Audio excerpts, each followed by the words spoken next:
Hey coaches, Joe Salas here. My favorite topic, quick game. We're continuing our 4-day insertion for AirRaid, and we're going over quick game today. Day one, we run a slant shoot combination. We call it 7 and 9. We like it against every coverage. Day two is our stick routes. We call it 11 and 10.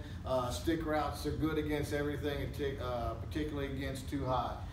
Day three is our what we call hitch boot concept, good against any zone coverage. And then day four is our snag concept, great against man. It's a man killer. So that's what we got. Let's start it out. Day one. Well, let's start with this. Our pass protection is big on big. We call it a modified vertical set. So basically the modified part just means we're trying to get our hands on them as quick as possible. So we're taking a vertical set, but we want to latch on.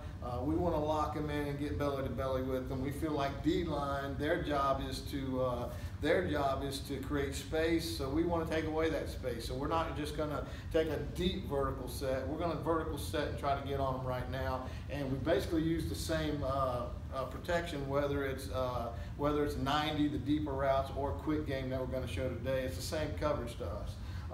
So here we go.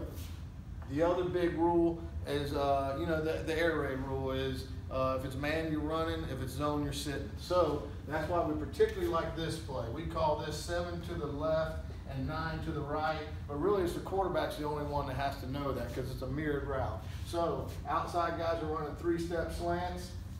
Inside guys are running shoot routes, getting out to the numbers.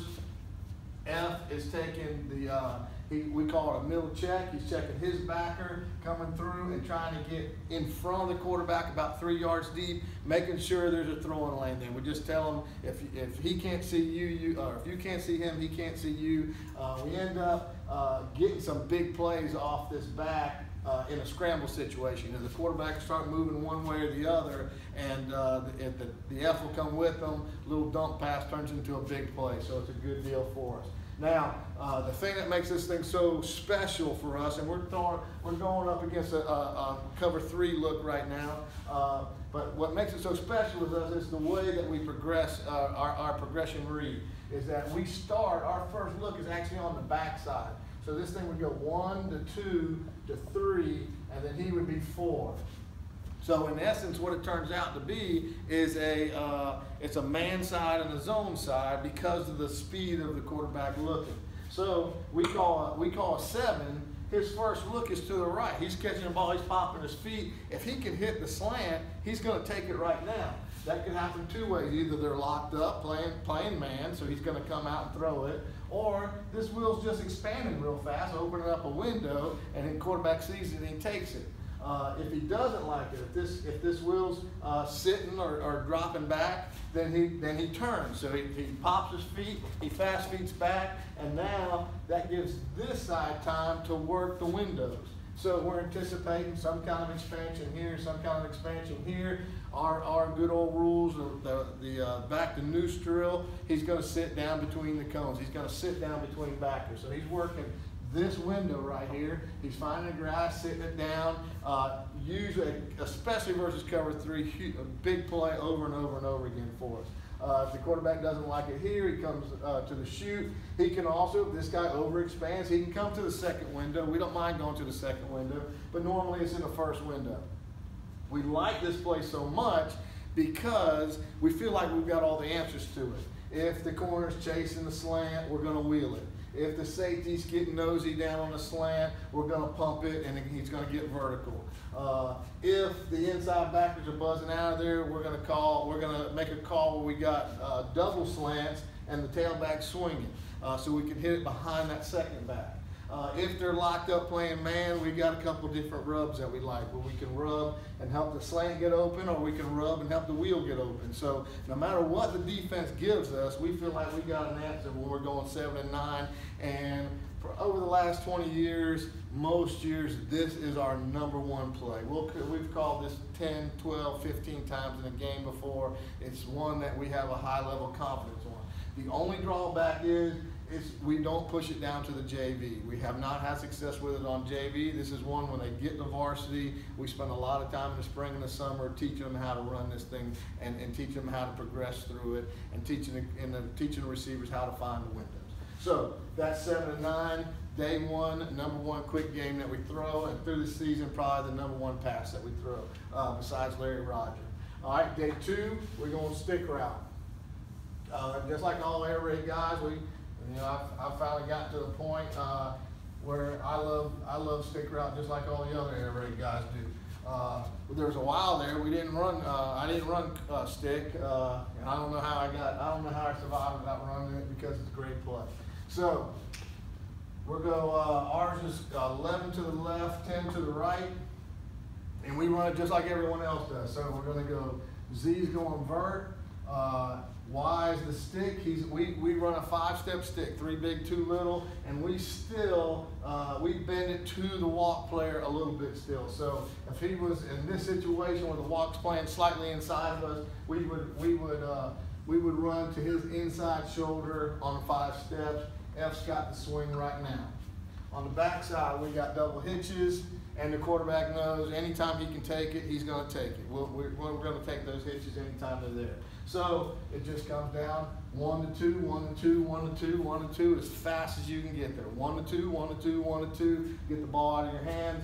If this corner presses us, we'll give him a little signal, and he can take the vertical only if this guy's pressing him. If not, it's a pre-snap, and then it's 1 to 2, 1 to 2, 1 to 2. That's how we're running sticks. So it's 10 on this side. If we want to go 11, it'd be on the other side. Obviously, it's a great play out of 3x1 also. It's like it just as much out of 3x1 as we do out of 2x2. Next one is 5 and 6. This is turned into this play because of 5 and 6, which is again it's a hitch boot concept. We've taken a lot of offense out of our playbook. We don't have it sprints anymore. We've gotten rid of our boot waggles because of this play. And the main reason is because of pass pro. If you're a sprint team and you're sprinting the ball out, you got to figure out how we're going to protect that thing, and you got to spend time on it. If you're a boot waggle team, you got to decide how we're going to block that thing, and you got to spend time on it. This one allows us to only use our normal pass pro. So to give you the example here, F normally on a 90, he has what we call check, check, swing, where he's going to shuffle twice and then he's going to swing after he checks his back. Well, on this play, he's going to pretend that he's doing that, but he's really just getting the leverage on the defensive end. So this guy will set normal, this guy will take his charge, he'll be blocking him, and then this F will just seal him inside so that the quarterback can escape if we get to that part of the play. So first read, 5 is to the left, 6 is to the right. First read is the 5-step hitch. H is going to be on a cross, and he's got basically waggle rules. Once he crosses the Y, if he finds grass, he's going to sit up on the grass. H has got a hitch, and Z's got to clear, and he's got to be a team guy. He's got to clear that guy out of there. So hardest part of the play is to convince our high school quarterback that if we call this play 10 times, we really would like to throw that hitch all 10 times. High school quarterbacks, they'll throw it 3-4 times in a row and then boot out of there for no reason on the 5th time. We keep selling. Hey, we would love if we called it 10 times and threw the hitch all 10 times. So getting them to take what's there is a big part of the play. Now, if he doesn't, if it's covered, if he doesn't like it, now he's going to pump it, he's going to reverse out, and he's going to start sprinting. As soon as this Y sees him reverse, he's going to take off straight to the sideline. He becomes the number 2. This Y is number 3, and him running the ball is number 4. We love this thing. Again, because of protection, because of the amount of easy throws, and because we're moving the pocket without any additional investment in pass pro. Fantastic play. Any kind of zone coverage, we really like this play. And that's day 3. Day 4 is our snag concept, and it is a man killer. Also, 5 and 6, We push this thing down all the way. It's JV, great JV play, great middle school play, even into the rec department. Great middle school, great rec play. So this is a great play to push down into your system. All right, next one is 3 and 4. That is our man killer. That is a snag concept, and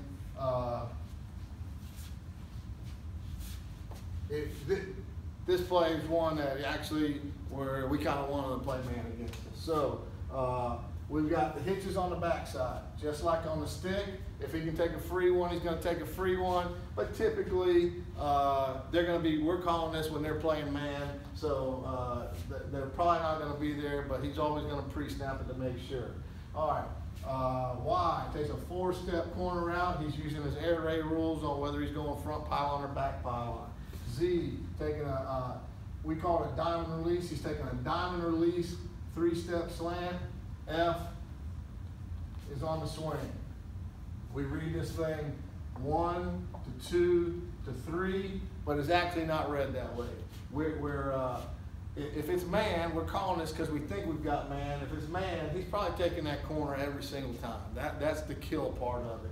If they catch us and they've switched the zone and we weren't ready for it, now it almost becomes a stick route. It comes 1 to 2, 1 to 2, 1 to 2. Again, pre-snapping on the backside. 4 on the right, 3 on the left. You can run them really all 4 of these you can run, whether it's 3x1 or 2x2. They're both they're great plays out of either one. So that's our quick game. I know I went fast. Try not to let the light turn off on me. It's on a timer. That's it. Do the YouTube stuff. Like it, comment. Let's trade back and forth. I'd like to hear your thoughts and your ideas also. Thank you, coaches.